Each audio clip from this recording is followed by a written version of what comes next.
situation, la femme moderne a une bonne position actuellement. Elle a une bonne posture du fait que c'est une femme libre, c'est une femme indépendante, c'est une femme autonome qui est libre de s'exprimer, libre de mettre un avis, libre de ses actions, de ses mouvements. La femme complète. Elle a une bonne posture par rapport à la femme d'hier, qui est la femme traditionnelle, parce qu'elle fait à la fois ce que faisait la femme traditionnelle et elle a ajouté encore un plus dans ce que faisait la femme traditionnelle, qui avait les rôles de gérer son foyer, les rôles de la maternité, les rôles de l'éducation des enfants.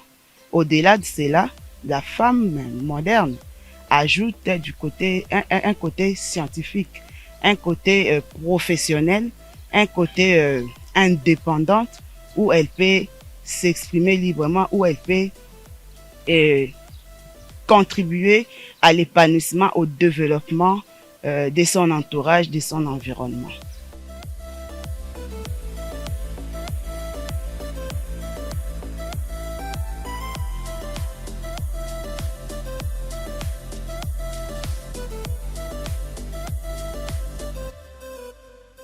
D'abord, j'aimerais que ceux qui nous suivent puissent avoir une idée sur ce que c'est que les réchauffements climatiques.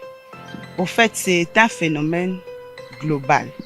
Cela n'intéresse pas que le Congo, ni l'Afrique, mais plutôt le monde entier. Là, il s'agit de l'élévation des températures moyennes. L'élévation des températures moyennes partout au monde. Et cela est dû à l'activité anthropique, donc aux activités de l'homme. Suite à cela, nous avons les réchauffements climatiques. Les activités de l'homme, je peux citer les activités agricoles, entraînent l'émission des gaz à effet de serre. Nous avons les transports, qui est une activité de l'homme aussi, que ce soit maritime, que ce soit aérien, que ce soit routier. Ces transports émettent aussi les gaz à effet de serre et tout cela contribue au réchauffement climatique. Il y a tant des activités anthropiques que nous pouvons citer et cela est dû au fait à l'expansion démographique. Et quand nous parlons de l'expansion démographique, pour moi, ma compréhension et ce que je veux partager aujourd'hui avec ceux qui nous suivent est que la femme est à la base de l'expansion démographique. Cette femme traditionnelle qui n'avait pour rôle que de faire beaucoup d'enfants, d'élever ses enfants-là, de gérer son foyer, la femme mettait au monde 9 ou plus d'enfants dans les foyers. Et cela a entraîné cette expansion démographique. Il y a beaucoup de gens, il y a beaucoup du monde actuellement et tous ces mondes-là produisent des gaz à effet de serre via leurs activités.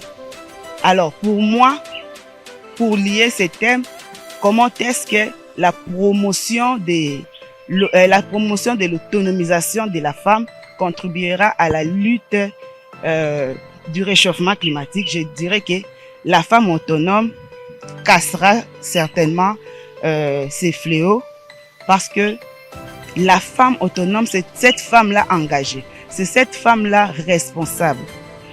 Elle n'a plus le temps de faire autant d'enfants que possible. La femme moderne aujourd'hui fait 2 à 3 enfants et voilà.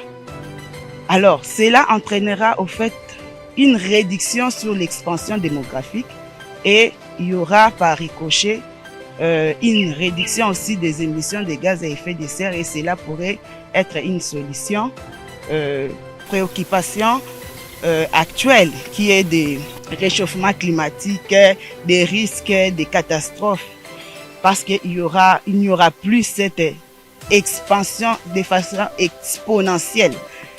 Cette expansion sera au fait gérée et cela fera en sorte que nous puissions aussi, par la même occasion, gérer ces réchauffements climatiques.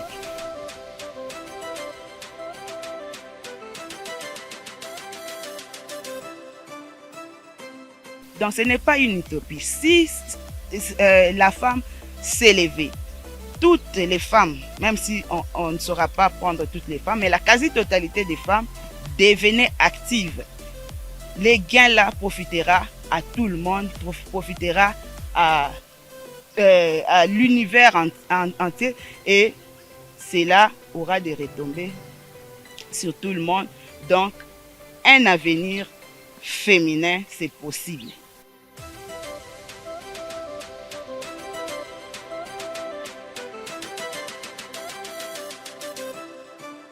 Bon, cela dépend de ce que vous attendez par hausser la voix. Hausser la voix, ce n'est pas seulement dans des médias. Peut-être vous direz que la femme passe souvent dans les médias pendant les mois de mars. Ça là, c'est pour marteler, pour au fait aussi sensibiliser et promouvoir cette autonomisation. La femme est effectivement autonome actuellement. Je ne partage pas l'avis que la femme n'attend que les mois de mars pour agir. La femme agit. Elle agit dans le silence, elle agit dans l'action, elle agit dans différents domaines partout où elle se trouve. La participation de la femme est effective actuellement. Donc, ce n'est pas les mois de la femme, les mois de mars, mais il y a plutôt une accentuation pendant ces mois, parce que c'est une particularité aussi. C'est un mois dédié à la femme. Alors, c'est aussi à la femme de porter haut sa voix. Mais qu'à cela n'empêche, la femme est toujours active, la femme est déjà debout, la femme restera debout.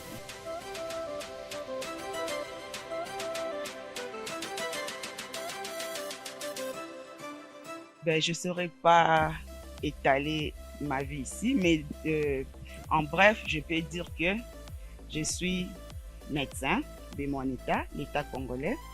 Je suis au service des malades, des patients. Et au-delà de ça, j'ai approfondi mes études en faisant la maîtrise à la santé et environnement. Et là, je suis experte en santé et environnement. Donc, j'apporte aussi mon apport du côté environnemental comme du côté médical. Alors, du point de vue politique, je dirais, je suis ces modèles de femmes qui émergent graduellement dans la politique. Actuellement, je suis secrétaire exécutif national à la santé de la Ligue des femmes de l'AFDCA, et je suis aussi coordinatrice du panel d'experts de l'AFDC et de l'AFDCA. Là où nous rassemblons les experts, beaucoup d'experts, pour ne pas dire tous les experts du parti, autour des sujets, discuter, proposer des pistes de solutions pour l'épanouissement de notre pays.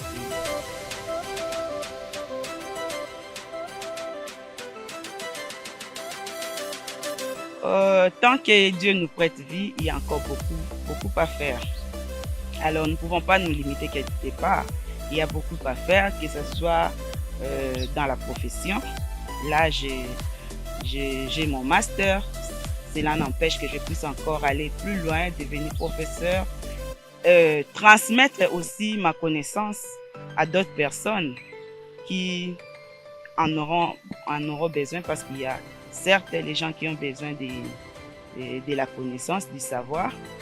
Et du côté politique aussi, nous avons encore des ambitions, dès lors que nous n'avons pas encore atteint les sommets ou les postes de décision, parce que c'est différent quand vous décidez vous-même et vous savez exécuter directement, et quand vous prodiguez des conseils ou vous donnez des points de vue. Donc voilà, nous espérons briguer les postes de décision et impacter aussi de notre manière la politique congolaise.